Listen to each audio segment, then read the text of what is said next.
Sobre as eleições municipais, saíram hoje algumas pesquisas, uma delas do Rio de Janeiro, uma pesquisa Atlas de intenção de voto à Prefeitura do Rio de Janeiro e que traz os seguintes números.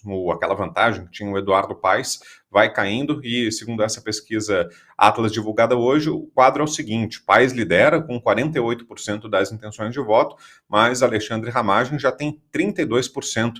A disputa está acirrada e ainda aberta, haveria segundo turno, portanto, entre Eduardo Paes e Alexandre Ramagem. Deixa eu inverter a ordem e começar contigo, Salles, que nos dizem dessa corrida eleitoral no Rio de Janeiro. Parece que a briga do Ramagem, por enquanto, é essa, né? Levar para o segundo turno e ver o que dá, né? Pois é, uma grande notícia. Grande notícia, aliás, vou botar crédito aqui para o Braddock, né? Nós entrevistamos o Ramagem aqui no Braddock e logo em seguida ele apareceu crescendo aí nas pesquisas. Claro, brincadeiras à parte, ele tem muito mérito nisso, o presidente Bolsonaro também, mas é uma feliz coincidência.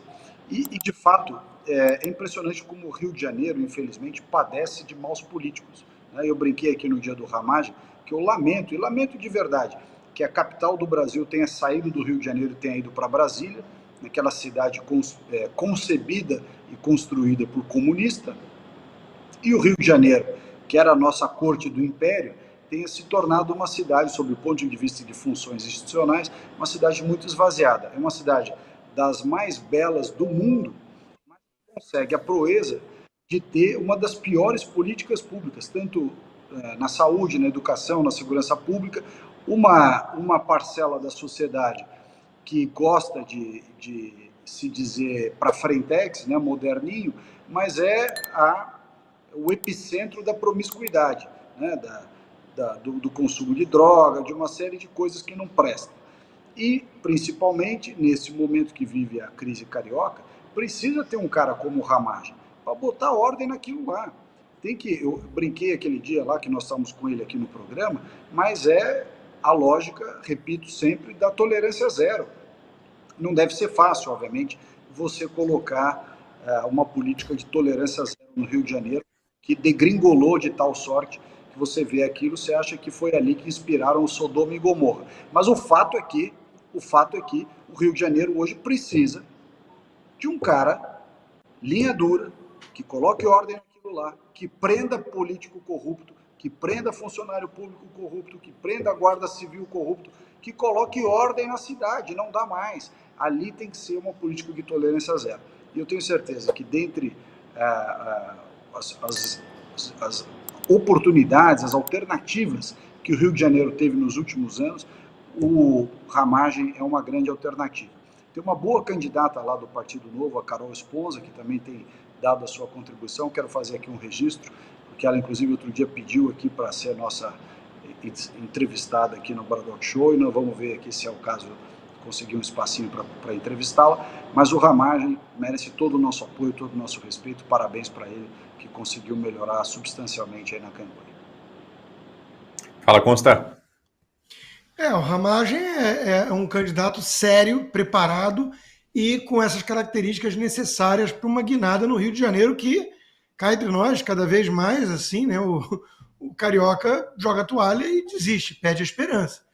Né, porque o Rio realmente é um experimento social fracassado. E o Eduardo Paes é a cara do Rio.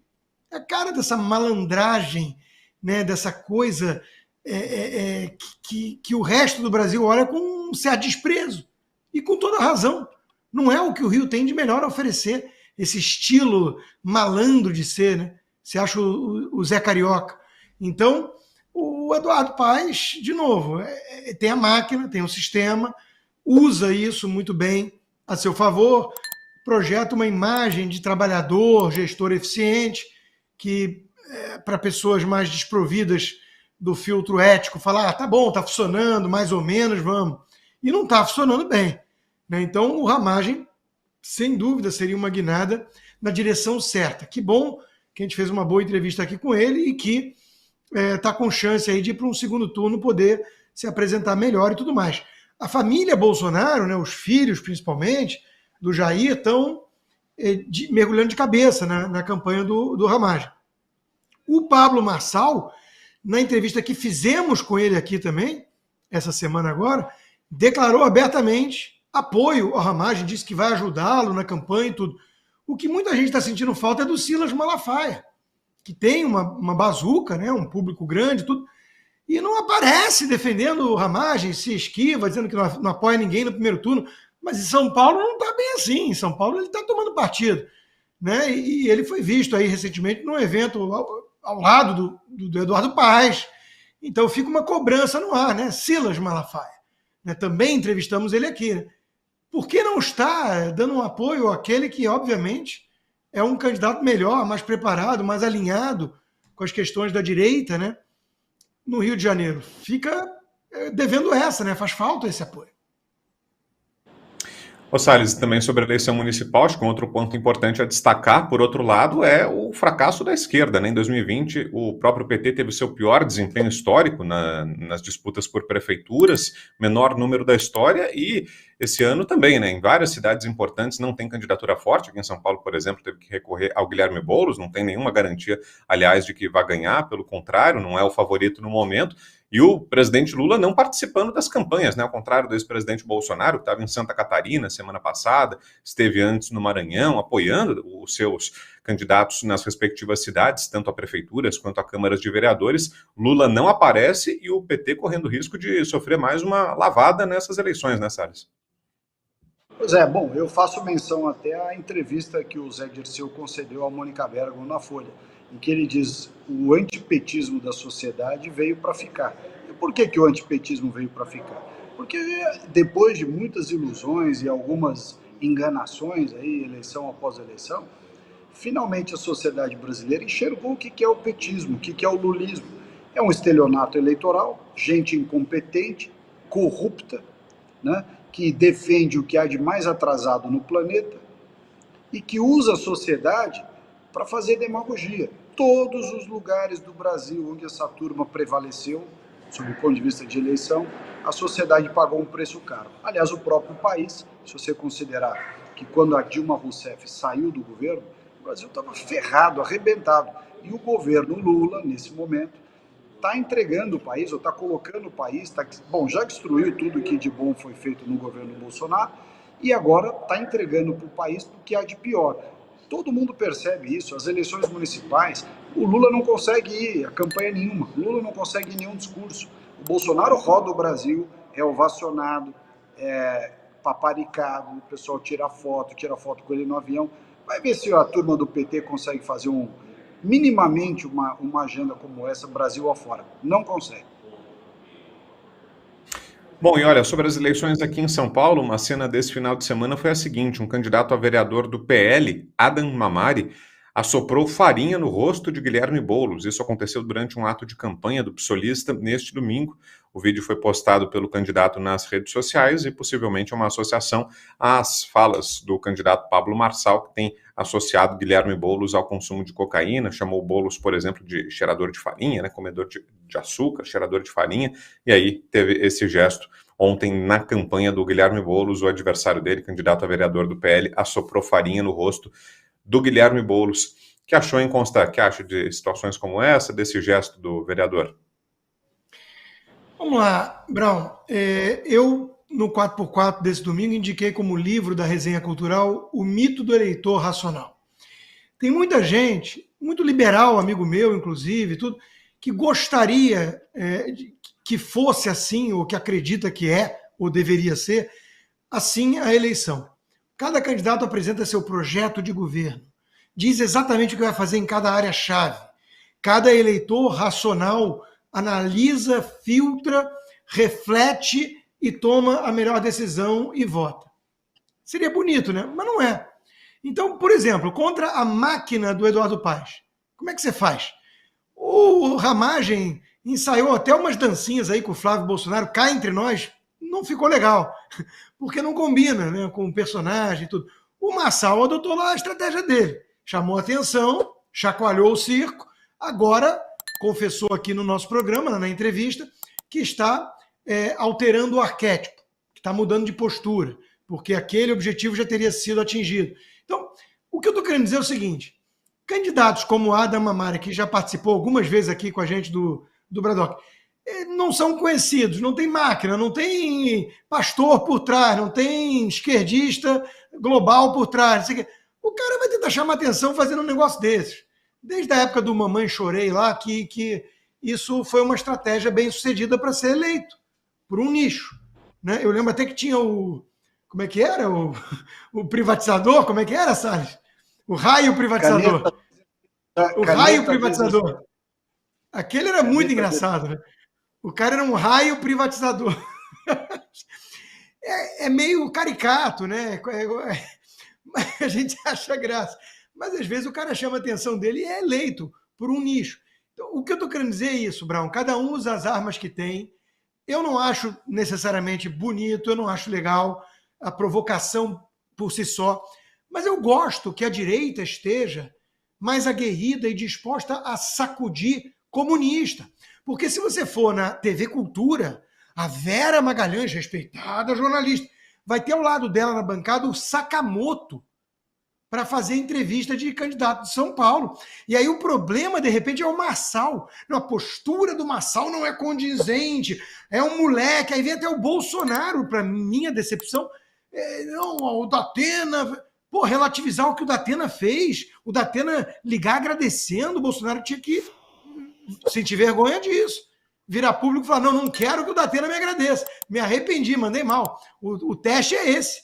Não pode o Datena, que tem o Che Guevara no office dele, que saiu candidato, quer dizer, não saiu por nenhum, porque lançou pré-candidatura 10 vezes e desistiu sempre, mas sempre para o partido de esquerda.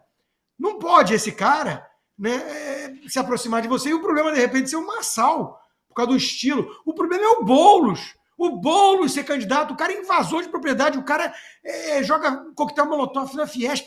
Ele é o problema, não é sério um país que tem Boulos com chance concreta de ser prefeito da cidade mais rica do país.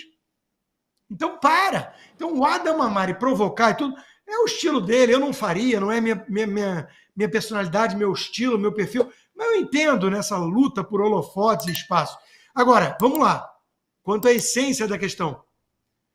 O Paulo Souza, do canal Hipócritas, matou a pau num vídeo espetacular que ele contracenou, inclusive, com uma menina, né? Que ela fala, estão fazendo bullying, estão falando de cheirador, assim. Pai, tive uma ideia maravilhosa, faz um exame toxicológico. Deixa eu esfregar na cara de todos que eles são mentirosos. Minha filha, veja bem, não é tão simples. Por que, Boulos? Faz. Diga, Salles. Eu acho essas coisas idiotas, sinceramente, mas é o que o Rodrigo colocou bem, né? Nessa época de eleição, tem gente que faz várias ações ou para chamar atenção, ou chamado tática de guerrilha, ou marketing de guerrilha e tudo mais. O que acho de fato é que, como o Rodrigo bem colocou, há uma hipocrisia muito grande da cobertura jornalística. Quando a esquerda faz os maiores absurdos, né, depreda, joga ovo, desrespeita, a esquerda tem, digamos assim, uma espécie de licença poética para fazer o que quiser. E aí o pessoal, quando critica de maneira muito sutil e, no mais das vezes, nem sequer critica, simplesmente ignora. Quando é alguém de direita, de uma maneira geral, as críticas são extremamente ácidas, exageradas, né?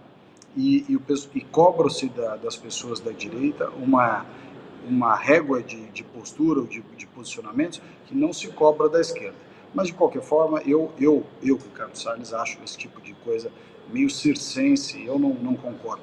Acho que a gente tira um pouco da seriedade, porque quando você coloca as coisas de uma maneira direta, uma retórica boa, uma boa oratória, você acaba colocando o outro lado numa saia justa que ele tem que se posicionar.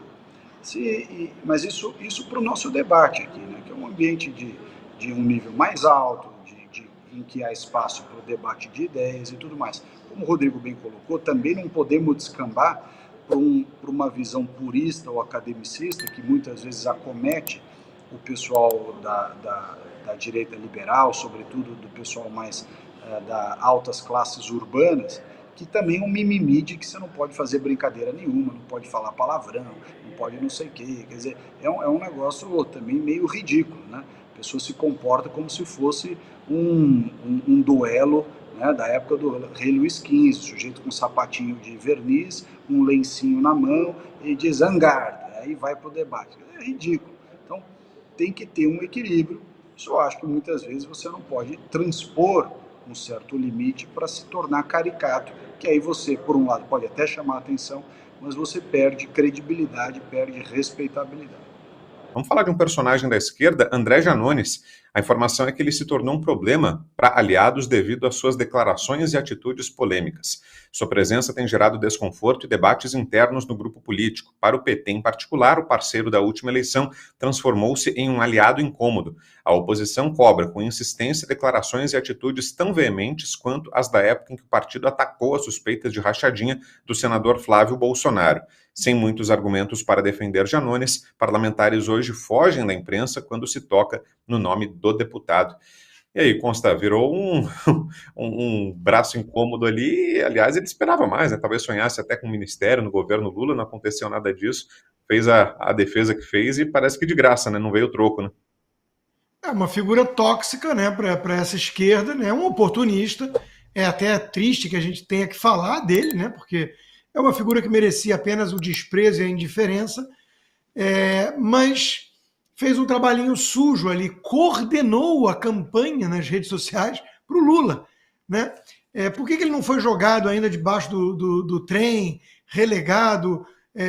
Porque ele pode, assim como ele muda de vira casaca como quem troca de camisa, ele pode virar de lado de novo para cobrar alguma coisa, tentar achar alguém que o ajude de alguma forma do outro lado para denunciar os atuais companheiros, né? É por isso que o Boulos tem aí um incômodo para sua campanha, porque no Conselho de Ética, e olha que coisa, que contradição em termos de Conselho de Ética com Boulos, né? Mas esse é o Brasil de hoje. Ele foi lá e protegeu, como relator, o companheiro, e precisa carregar essa bagagem pesada, né? O cara foi lá e fingiu que não viu a rachadinha, que tinha confissão, testemunha, prova, tudo, todos os indícios do mundo, né? Aí tanto que foi indiciado depois, mas no Conselho de Ética, absolvido, nada para ver aqui, circulando, porque precisa defender o companheiro, né? Que deve saber muita coisa, deve ter feito muita coisa que pode confessar. Então é uma figura tóxica para a esquerda, né? É o famoso chave de cadeia. O cara que foi lá convocado para fazer o trabalhinho sujo. Ninguém leva ele a sério, ninguém o respeita, né? Enfim, de novo, né? A gente está falando aqui de coisas que a gente condena como postura, porque é meio circense e tudo, mas esse cara aí é chave de cadeia, é coisa de bandido, coisa de criminoso. Que ele esteja na política nacional, que ele seja alguém que participou de forma ativa da campanha de presidente do ladrão que voltou à cena do crime, segundo Alckmin. Isso tudo diz muito sobre o Brasil atual. É um país largado às traças. Você, Salles? Acho que está fechado o áudio aí. Não está não. Agora chegou. Acho que era nosso aqui.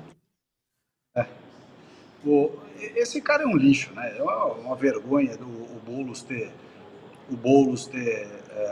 simplesmente ignorado o que esse cara fez sob o falso argumento que não, ele fez fora do mandato e, portanto, não cabe à comissão de ética absolver. Mentira. Aliás, para ser coerente, eu acho que há certas coisas que você não tem que... o caso do sujeito lá que está sendo responsabilizado por ser o autor, o mentor intelectual desse crime bárbaro da Marielle, ele também estava fora do mandato. E o PSOL não teve a menor dúvida, e acho que fez bem, em cobrar a cassação do cara. Agora, você tem que ter a mesma régua. Se o Brazão estava fora do mandato e o Janones eventualmente também estivesse, não importa, o cara confessou no áudio que ele praticou rachadinha. Aliás, eu me lembro no debate presidencial 2022, a confusão que esse cara criou no debate da Bandeirantes, a ponto que eu quase tive que dar porrada nele. O cara veio provocar todo mundo que estava lá no debate. Nós tivemos que levantar para botar ele no lugar dele, e ele fez tudo de caso pensado, com tudo filmado. Ou seja, O sujeito é um lixo, mau caráter, não vale nada. Deveria ter sido realmente cassado lá pela Câmara dos Deputados e, como o Rodrigo bem colocou, uma comissão de ética que coloca o Boulos para ser relator e ele absolve o cara, só acaba demonstrando que, de fato, eles passam muito longe do que é ético e tomam as suas decisões por conveniência política, por aliança ou por medo até do que eles sabem e que tem eventualmente ameaçado contar para o grande público. Você pode acabar com a sua calvície agora com o combo da linha Vitagor. Nanotecnologia vai fazer o cabelo crescer de dentro para fora, DHT vai derrubar o hormônio seu, simplesmente bloqueador, e o tônico capilar. Ligue agora ou chama no WhatsApp 0800 355 3000, diga adeus à calvície. Vitagor. A plataforma X começou a cumprir as ordens do Supremo Tribunal Federal e do ministro Alexandre de Moraes. A Polícia Federal vai identificar quem usou a rede social após 30 de agosto, quando a Anatel, Agência Nacional de Telecomunicações, já atuava para suspender a plataforma no país a mando de Moraes. O foco da Polícia Federal serão donos de perfis que publicaram no X reiteradas vezes após o bloqueio, usando atalhos como a VPN, também proibida pelo Supremo, ao bloquear a rede no Brasil. E aí a informação que nós tivemos também pelo deputado federal Gustavo Gayer, que disse que telefonou para o Elon Musk, conversou com o Elon Musk, é que o Musk estaria sim disposto a cumprir temporariamente, nas palavras do próprio Elon Musk, as decisões do Supremo Tribunal Federal. Segundo o que o Gayer relatou dessa conversa dele com o Elon Musk, o algoritmo, se ficar muito tempo fora de operação, ele perderia força. Então, no momento em que o X voltasse, ele não teria mais a mesma capacidade de circulação, de divulgação. Então, para que a rede social se mantivesse ativa, é importante retomar essa operação e, por isso, o Elon Musk decidiu temporariamente ceder a essas determinações do ministro Alexandre de Moraes, visando uma reversão no futuro, mas para que não se perca esse espólio, digamos assim, da rede social, para que ela não perca força. Pelo menos é isso que relatou o deputado federal Gustavo Gayer dessa conversa dele com o Elon Musk. Então, né, Consta, parece que o cenário vai se desenhando para isso, né, para que o X volte, para que as ordens de bloqueio, de censura sejam cumpridas, mas temporariamente. O que te parece, hein, essa estratégia? O Alexandre de Moraes está fazendo corpo mole. Não está gostando muito disso, né? O que mostra que realmente o mais interessado em manter o banimento do X é o Alexandre de Moraes. O recuo tático, digamos assim, do Elon Musk parece fazer algum sentido, pelo motivo que o Gayer apresentou e você resumiu, e um outro motivo também, né, que o Gayer também colocou ontem no 4x4, sobre essa conversa que ele teve com o Elon Musk, de que é um instrumento necessário para a própria direita na eleição e para derrubar o próprio Alexandre. O Elon Musk fez sua parte. Ele abriu uma página com os crimes cometidos pelo Alexandre de Moraes, a prova dos crimes, as provas. Ele criou lá, tá tudo lá, documentado, o batom na cueca todo, vídeo em flagrante no motel, tá tudo lá, né? Da traição à Constituição.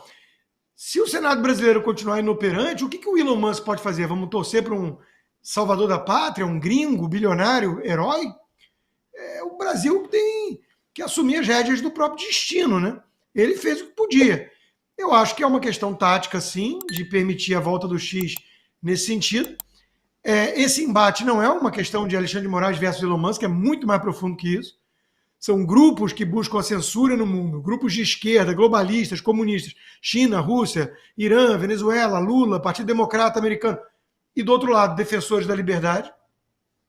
Então esse é o embate, é um negócio mais graúdo, e o Brasil virou quintal. Se o X realmente sucumbir, não conseguir vencer essa batalha, ou a guerra, algumas batalhas são inevitáveis, a derrota. Se não conseguir vencer a guerra, aí lascou, aí o mundo vai ficar mais parecido com a China. E a gente vai sentir muita falta da liberdade que a gente conheceu. Então, tudo isso é muito preocupante. Agora, ver jornalista defendendo a censura e falando, teve gente que usou quando não podia, como se fosse um criminoso, um traficante de droga, um assassino, um pedófilo. Ver a Polícia Federal agindo como jagunço, indo investigar quem acessou, qual foi o termo jurídico que o Alexandre de Moraes usou no seu despacho, excessivamente a rede. Porra, que argumento jurídico maravilhoso, né? Polícia Federal investiga aí, mas só quem usou excessivamente. Se foi dentro das 40 gramas, está liberado. É um país louco, na mão de bandidos. E de uma Polícia Federal que está indo atrás de quem usou uma plataforma. Olha o ponto em que a gente chegou. Vão ser cobrados no futuro. Não vai ter essa de estava apenas cumprindo ordens. O talha-ferro também está usando esse discurso. O chefe manda fazer pepino, faz pepino. O que eu posso fazer? Não, o chefe está mandando envenenar a comida. E vocês estão cumprindo ordens dessa natureza. Então, olha o julgamento de Nuremberg aí do nazismo. Vocês não vão ser esquecidos. Policial federal que investiga quem usou o X é jagunço, não é policial federal. E para você, Salles, acertada essa decisão do Elon Musk, se confirmada, de cumprir as determinações para fazer com que o X volte e depois ver no que dá? Uma boa estratégia? Olha, juridicamente, eu tenho minhas dúvidas sobre a lógica dessas exigências. Mas, por outro lado, se nós entramos numa sinuca de bico, que ou ele demonstra que vai cumprir e restabelece o X no Brasil, ou, como o Rodrigo bem colocou, o X vai ficar fora do ar. Eu, por exemplo, estou sentindo muita falta. Eu adoro tuitar lá, mandar minhas mensagens e tudo, mas tenho me controlado aqui para não ser objeto dessa perseguição jurídica aí que está sendo feita. É um absurdo você ter um país com tanto problema como o nosso, crime organizado para todo lado, tráfico de droga, tráfico de arma, tudo quanto é sacanagem acontecendo nas fronteiras, portos, aeroportos, ou seja, agora é crime de lavagem de dinheiro, de negócio de aposta, tudo quanto é coisa que você olha aqui é político de esquerda, político ligado ao governo do PT já sendo pego fazendo besteira, e os caras vão olhar quem foi que postou no X. Pelo amor de Deus, né? Tem essa noção do ridículo. Quer dizer, tem muito mais coisa importante para um órgão público com escassez de orçamento, escassez de pessoal, ficar se dedicando. Mas justamente o sintoma desse desvirtuamento que tomou conta do nosso país e que uma parte da elite, uma parte da classe jornalística, uma parte dos formadores de opinião jogam fora a sua moral e a sua ética, fazendo de conta que não vem só porque a perseguição nesse momento é contra a direita. Quando a perseguição durante lá atrás, há 30, 40 anos atrás, era contra a esquerda, essa turma gritava por tudo. Agora, então, eles fingem que são completamente cegos, surdos e mudos. Mas, enfim.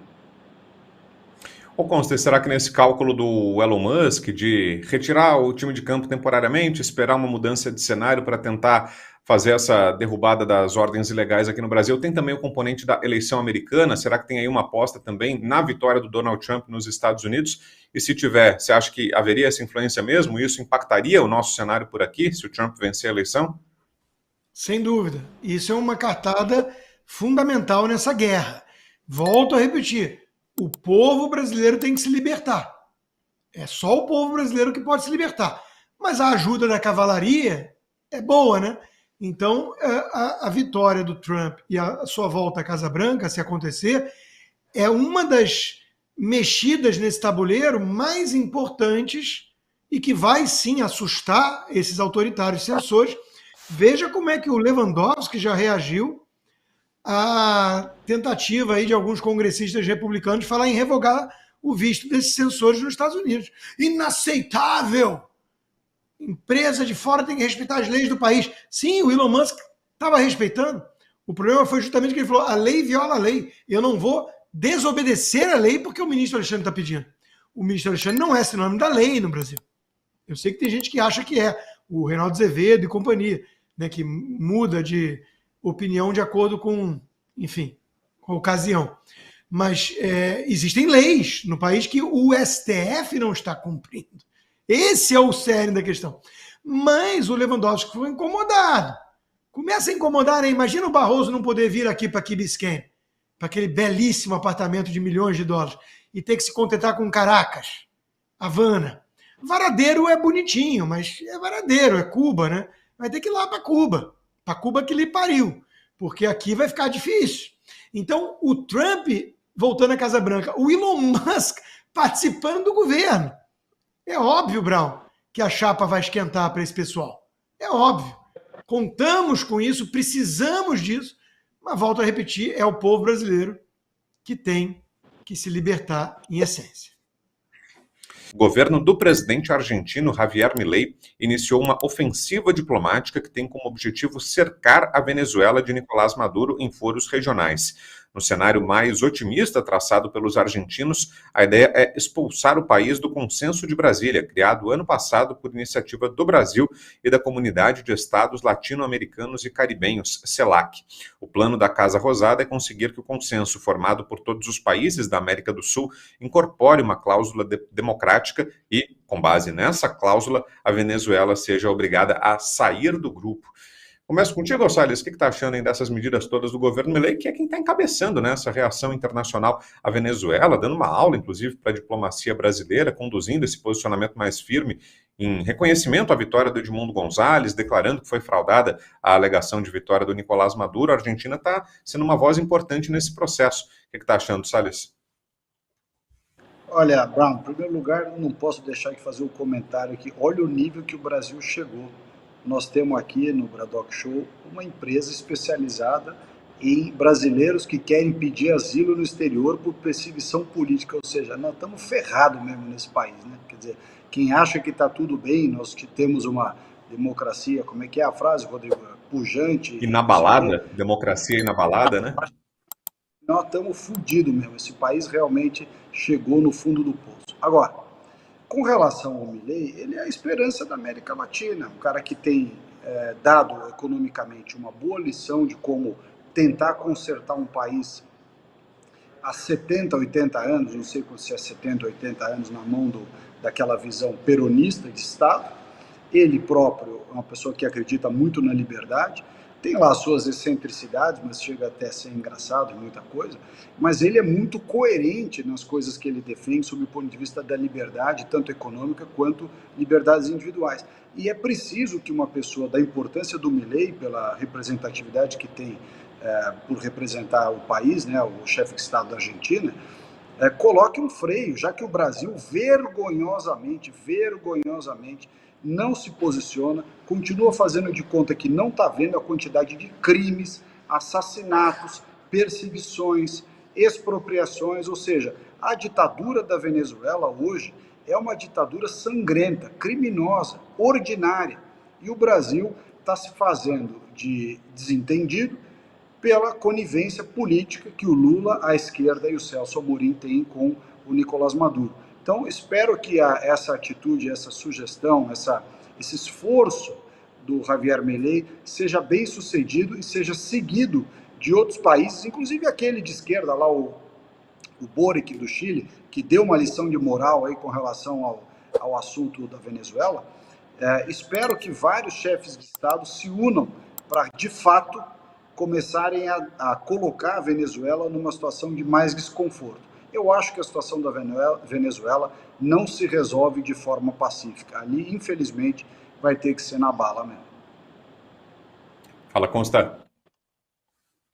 A Venezuela é caso perdido, assim como Cuba já, né? Agora, o Milei é aquela presença incômoda para os comunistas da região, para os militantes de esquerda da nossa velha imprensa, por exemplo, no Brasil. Retrataram ele como extrema-direita, perigosíssimo, não sei o que, aquela baboseira toda, e o cara está entregando o resultado. Com clareza moral, não ficou com um discursinho dúbio em relação a essa pseudo-eleição na Venezuela, que o Lula tentou acender vela para dois mestres, querendo agradar globalistas da Europa e os próprios companheiros, né? O Milei teve clareza, está tentando liderar um movimento de afastar a Venezuela desses fóruns. Próximo do Milei, acabaram de se reencontrar, um cara que está assumindo um protagonismo na região em defesa das liberdades e entregando resultados. Veja só, Brown, o Brasil passou a Argentina. Vamos comemorar. Em dívida. A Argentina foi deixada pela turma lulista num cenário de terra devastada. 200 e poucos % de inflação ao ano, 40% de pobreza, terra devastada. A Argentina está entrando nos eixos, na margem vem melhorando, e o Brasil já está com mais dívida do que a Argentina. Então, meus amigos, é aquela presença incômoda ali do lado, que lembra o que o Brasil poderia ser e como poderia estar, né?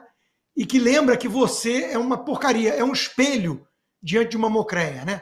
O Javier Milei é o espelho da mocreia que todo dia tem que se deparar com aquilo e falar, puxa vida, né? É a realidade triste que vivemos num país de esquerda.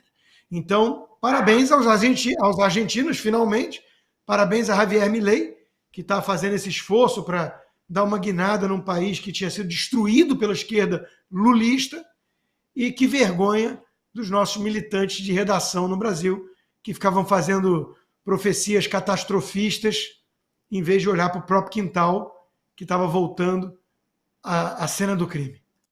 Agora deixa eu tratar de uma polêmica da semana passada, que teve uma novidade hoje, o seguinte: o Thales Gomes será substituído por uma mulher após a fala dele na quinta-feira da semana passada, dizendo que Deus me livre de mulher CEO. A fala foi exatamente a seguinte, vou reproduzir aqui na íntegra.